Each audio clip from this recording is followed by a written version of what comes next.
Digital education job news চ্যানেলের আরও একটি নতুন ভিডিওতে আপনাদের প্রত্যেককে স্বাগত জানাই। আশা করছি আপনারা প্রত্যেকেই ভালো আছেন।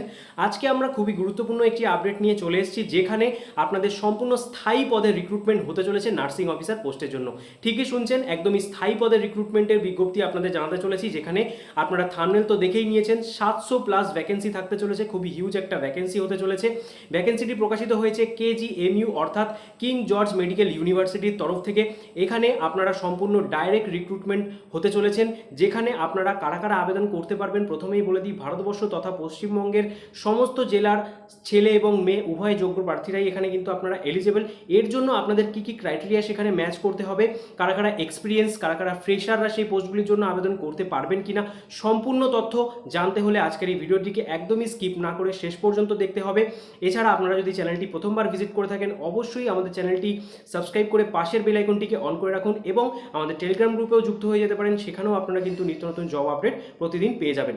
তো চলুন এবার অফিসিয়াল নোটিফিকেশনে গিয়ে সম্পূর্ণ ডিটেলসগুলি স্টেপ বাই স্টেপ জেনে নেওয়া যাক। আমরা সরাসরি অফিসিয়াল নোটিফিকেশনে চলে এলাম। আপনারা অনস্ক্রিন দেখতে পাচ্ছেন, এখানে অ্যাডভার্টাইজমেন্ট নম্বর সহ আপনাদের পোস্টের নামটা বলে দিয়েছে। নার্সিং অফিসার পোস্টের জন্য ভ্যাকেন্সি যেমনটা বললাম বেরিয়ে এসছে। লেভেল 7 অনুযায়ী আপনাদের বেতন এখানে প্রোভাইড করা হবে। টোটাল নাম্বার অফ পোস্ট আপনারা দেখে নিন, 107টি ভ্যাকেন্সি এখানে বলা হচ্ছে। ঠিক আছে, এটা ব্যাকলগ রিক্রুটমেন্টের জন্য, যেখানে 107টা ভ্যাকেন্সি বেরিয়ে এসছে।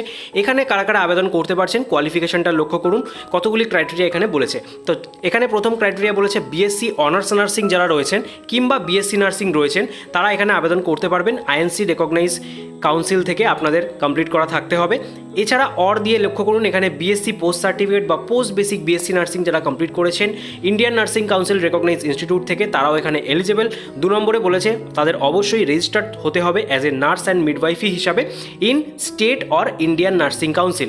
এখানে অনেকের কোয়ারি থাকে যে দাদা আমাদের কর্ণাটক রেজিস্ট্রেশন রয়েছে কিংবা আমাদের ওড়িশা রেজিস্ট্রেশন রয়েছে, আমরা আবেদন করতে পারবো কিনা। এখানে কিন্তু এনি স্টেটের ক্যান্ডিডেটরা আবেদন করতে পারবেন, সেটা WBNC স্টেটের প্রার্থীরাও আপনারা আবেদন করতে পারছেন। তারপরে অর দিয়ে দেখুন 2 নম্বরে বলে দিয়েছে diploma in general nursing midwifery অর্থাৎ যারা জিএনএম প্রার্থী রয়েছেন তারাও কিন্তু এখানে এলিজেবল। আপনাদের অবশ্যই Indian nursing council recognise university বা ইনস্টিটিউট থেকে সেটা কমপ্লিট করা থাকতে হবে। তার সাথে রেজিস্ট্রেশনটা বলেই দিলাম, যে কোনো স্টেট নার্সিং কিংবা আইএনসি থেকে হলেই চলবে। তার সাথে আরও একটা ক্রাইটেরিয়া এখানে অ্যাড করেছে, সেটা হচ্ছে 2 ইয়ার্সের experience in a minimum 50 bedded hospital after acquiring the education qualification. অর্থাৎ ডিপ্লোমা ইন জেনারেল নার্সিং মিডওয়াইফিদের জন্য এখানে এক্সপিরিয়েন্সটা বাধ্যতামূলক। 2 ইয়ার্সের মিনিমাম 50 বেডেড হসপিটালে সেটা জিএনএম কমপ্লিট হওয়ার পর আপনাদের ক্যালকুলেট করা হবে। ঠিক আছে, এখানে টোটাল 107টা ভ্যাকেন্সি রয়েছে। এরপরে চলে যাব আপনাদের জেনারেল রিক্রুটমেন্টের দিকে, তো যেখানে আপনারা প্রত্যেকেই আবেদন করতে পারবেন। তো সেক্ষেত্রে আপনারা দেখে নিন, এখানে বলে দিয়েছে একই রকমভাবে নোটিফিকেশন নম্বর, নার্সিং অফিসার পোস্টের নাম, লেভেল 7 অনুযায়ী আপনাদের বেতন। এখানে দেখতে পাচ্ছেন আপনাদের 626টা টোটাল ভ্যাকেন্সি রয়েছে, যেখানে ওবিসিদের জন্য 164, এসসিদের জন্য 126, এসটিদের জন্য 12, আনরিজার্ভদের জন্য 264 এবং ইডাব্লিউএসদের জন্য 60টি ভ্যাকেন্সি রয়েছে। 626টা টোটাল ভ্যাকেন্সি। তো ওখানে 107টা এবং 626টা মিলিয়ে 733টা কিন্তু টোটাল ভ্যাকেন্সি আপনাদের হয়ে যাচ্ছে, যেখানে কোয়ালিফিকেশান আপনাদের অ্যাজ ইট ইজ সেম থাকছে আগের পোস্টগুলির মতোই, অর্থাৎ BSc nursing, honours BSc nursing, post basic BSc nursing or general nursing midwifery অর্থাৎ জিএনএম প্রার্থীরা প্রত্যেকেই এখানে আবেদন করতে পারবেন। ফ্রেশার এক্সপিরিয়েন্স উভয়ই, জিএনএমদের জন্যই কেবলমাত্র এখানে এক্সপিরিয়েন্স চাওয়া হয়েছে 2 ইয়ার্সের 50 বেডেড হসপিটালে আফটার অ্যাকোয়ারিং দ্য জিএনএম। ঠিক আছে, এখানে অবশ্যই রেজিস্ট্রেশনটা কিন্তু বাধ্যতামূলক। তার পাশাপাশি আপনাদের যে সিলেকশন প্রসিডিওর আপনাদের বলে দিই, এখানে সিলেকশন প্রসিডিওর কিন্তু আপনাদের একটা এক্সাম নেওয়া হবে, সেই এক্সামের মাধ্যমে হচ্ছে। তো সেই এক্সামের কি প্রসিডিওর রয়েছে আপনাদের সেটা দেখিয়ে দিচ্ছি। তো এর জন্য আপনাদের কিন্তু সম্পূর্ণ ভিডিওটা দেখতে হবে। আপনারা যারা যারা এতক্ষণ অবধি ভিডিওটা দেখলেন, অবশ্যই ভালো লেগে থাকলে একটি লাইক দেবেন। তো আপনাদের সমস্ত ডিটেলসটা দেখিয়ে দিই আপনারা কীভাবে এখানে সিলেকশন প্রসিডিওরটা কমপ্লিট করবেন। তো এখানে সিলেকশন প্রসিডিওরের আন্ডারে সিলেবাস আপনাদের বলে দিয়েছে, এই সিলেবাস থেকেই আপনাদের কিন্তু এক্সাম হবে। এই এক্সামের আন্ডারে কী কী সাবজেক্ট থাকছে আপনারা দেখে নিন। কোর সাবজেক্ট হিসাবে basic science, nutrition, dietetics, psychology, fundamental nursing, community health নার্সিংয়ের উপরে আপনাদের কিন্তু প্রশ্ন থাকছে। এই সমস্ত বিষয় থেকে আপনাদের এমসিকিউ বেস একটা এক্সাম নেওয়া হবে এবং তার উপরে বেস করেই আপনাদের যে সিলেকশন প্রসিডিওর সেটা কমপ্লিট হচ্ছে। ঠিক আছে, এবং কত পার্সেন্ট মার্কস পেলে আপনারা কোয়ালিফাই করবেন তার ডিটেলসও এখানে দিয়ে দিয়েছে। জেনারেলদের, ইডাব্লিউএস এবং ওবিসিদের জন্য 50%, এসসি এসটিদের এসটিএসসিদের জন্য 45% মার্কস পেলে আপনারা কোয়ালিফাই করছেন। ঠিক আছে, এছাড়া সিলেবাসটা আপনাদের বলেই দিলাম, এবং আপনাদের যে সিআরটিটা হবে সেটা 100 মার্কসের হচ্ছে, 2 ঘন্টা আপনারা টাইম পাবেন। 60 মার্কস আপনাদের যে কোয়ালিফিকেশান রয়েছে, কোয়ালিফিকেশান অনুযায়ী হচ্ছে, অর্থাৎ নার্সিং রিলেটেড। এছাড়া general English, general knowledge, reasoning, mathematical aptitude থেকে 10 করে প্রশ্ন কিন্তু আসছে। 1/3 আপনাদের নেগেটিভ মার্কিংও এখানে থাকবে। সমস্ত ডিটেলসটাই এখানে বলে দিয়েছে। ঠিক আছে, এরপরে আসবো আপনাদের আবেদন প্রক্রিয়া। আবেদন এখানে অনলাইনের মাধ্যমে করতে হবে।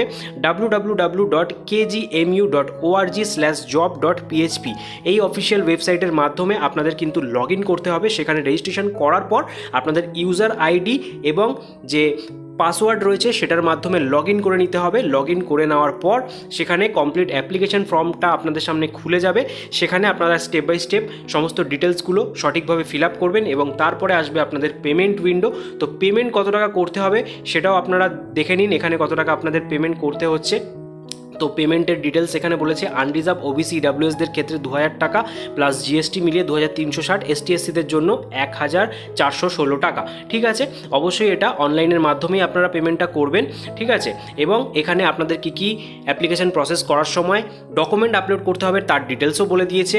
যেরকম আপনাদের সিগনেচার আপলোড করতে হচ্ছে, recent colour passport size photograph upload করতে হচ্ছে 80 কেবির মধ্যে, valid email ID, Aadhaar number, mobile number, scan image of marksheet, সেটা 10, 12, ডিপ্লোমা, গ্র্যাজুয়েশন সমস্ত কিছুর রিলেটেড আপনারা আপলোড করবেন। এছাড়া আপনাদের কাস্ট ক্যাটাগরি সার্টিফিকেট থাকলে সেটা অবশ্যই এখানে কিন্তু আপলোড করবেন। ঠিক আছে, এগুলো আপলোড করার পর আপনাদের পেমেন্ট করে সম্পূর্ণ ফাইনাল সাবমিশন করলেই ফর্মটা সাবমিট হয়ে যাচ্ছে। তো এটা আপনাদের বেসিক স্টেপ আপনাদেরকে বলে দিলাম। এই রিলেটেড যদি আপনাদের আলাদা করে ভিডিও প্রয়োজন হয় তাহলে বেশি করে কমেন্ট করতে হবে। লাস্ট ডেট কী রয়েছে? ফি সাবমিশনের লাস্ট ডেট রয়েছে 7th May. Last date of form submission রয়েছে 14ই মে অবধি লাস্ট ডেট আপনারা ধরে চলুন। এর আগে আপনারা যারা রয়েছেন অবশ্যই সম্পূর্ণ প্রসিডিওর মেনে ফর্মটা আপনাদের ফিল আপ করে দিতে হবে। এবং দেখে নিন এখানে কিন্তু এজ রিল্যাক্সেশনেরও উল্লেখ করে দিয়েছে। মিনিমাম এজ 18 ইয়ার্স বলেছে, এবং আপার এজ লিমিট জেনারেলদের জন্য 40 ইয়ার্স রয়েছে, যেখানে এসটিএসসি ওবিসি হয়ে থাকলে আরও 5 বছরের বয়সের ছাড় পাচ্ছেন। তাহলে আপনারা বুঝতেই পারছেন এখানে কিন্তু বয়স সীমা, আপার এজ লিমিটটা ভালোই রয়েছে। তো সকলের জন্যই দারুণ একটা সুযোগ হতে চলেছে। আপনারা অবশ্যই যত তাড়াতাড়ি সম্ভব ফর্মটি ফিল আপ করে ফেলুন। আশা করছি ভিডিওটা আপনারা এতক্ষণ অবধি দেখলেন। যদি একটু হেল্পফুল হয় অবশ্যই একটি লাইক দেবেন, এবং সকলের মাঝে বেশি করে শেয়ার করে দিন যাতে সবার মাঝে তথ্যটি পৌঁছে যায়। তার পাশাপাশি এই রিক্রুটমেন্ট রিলেটেড যদি কোনো রকম কোয়ারি আপনাদের থেকে থাকে অবশ্যই কমেন্ট বক্সে কমেন্ট করতে পারেন, এবং অফিসিয়াল ওয়েবসাইট আমি সবসময় বলি আপনারা ভিজিট করবেন। সেখানে কিন্তু আপনারা টাইম টু টাইম এই রিক্রুটমেন্ট রিলেটেড আপডেট পেয়ে যাবেন। নিত্য নতুন জব আপডেট পেতে আমাদের টেলিগ্রাম গ্রুপেও আপনারা যুক্ত হতে পারেন।